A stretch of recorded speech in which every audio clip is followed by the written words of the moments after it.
We know the relation between collector current and emitter current, and now we can easily understand the basic amplifying action of transistor.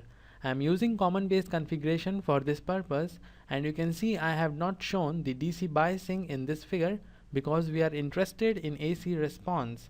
I am using NPN transistor, and considering the active mode of operation, the emitter current is the leaving current, i.e. the emitter current is the leaving current, the base current is the entering current, IB is the entering current, and the collector current, IC, is also the entering current.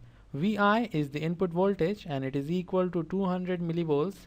RL is the load resistance, and let's say it is equal to 5 kilo ohms, and we need to calculate the output voltage VO.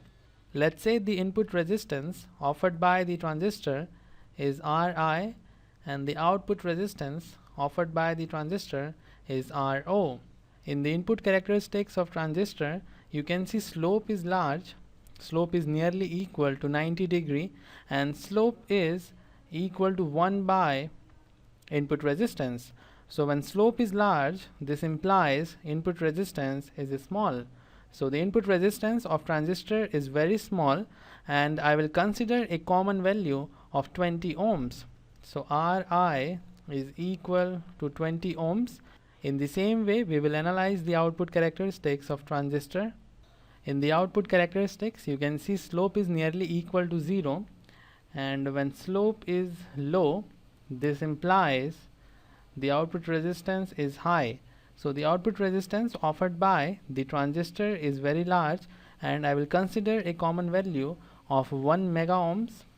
The output resistance is equal to 1 mega ohms, or we can say it is equal to 100 kilo ohms.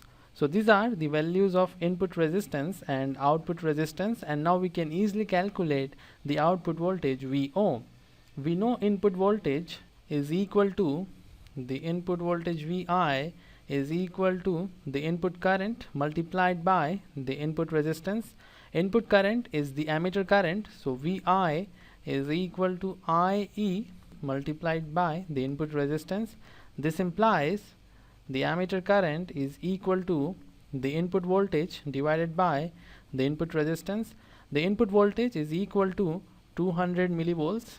So we have 200 millivolts divided by 20 ohms, and it is equal to 10 milliamps. And we already know the collector current IC is equal to alpha times IE plus ICBO. We can neglect ICBO, so IC is nearly equal to alpha times IE. Alpha is from 0.95 to 0.98, which is nearly equal to 1. So IC is nearly equal to IE. IE is equal to 10 milliamps. This implies the collector current is also equal to 10 milliamps. The collector current is the output current, and now we can calculate the output voltage. The output voltage VO is equal to IC multiplied by the load resistance RL. IC is 10 milliamps and the load resistance is 5 kilo ohms. When you solve this, you will have 50 volts. So this is the value of output voltage, and this is our answer. You can see the input voltage was 200 millivolts and the output voltage is 50 volts. So definitely there is amplification, and now we will calculate the voltage amplification. The voltage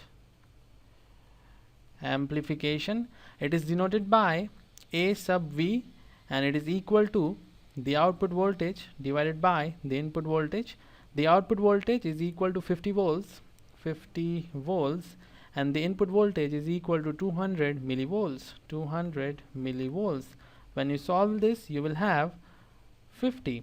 So the output voltage is 50 times the input voltage, or we can say that the input voltage is amplified 50 times in this configuration. The voltage amplification for common base configuration varies from 50 to 300. This is for the voltage amplification, and in case of current amplification, it is always less than 1, because current amplification is IC divided by IE. IC is equal to alpha times IE. Alpha is from 0.95 to 0.99. This means IC is smaller than IE, and because of this the amplification of current is always less than 1. So this is all for this lecture. If you have any doubt, you may ask in the comment section, and you now know how the transistor amplifies the input voltage. I will end this lecture here. See you in the next one.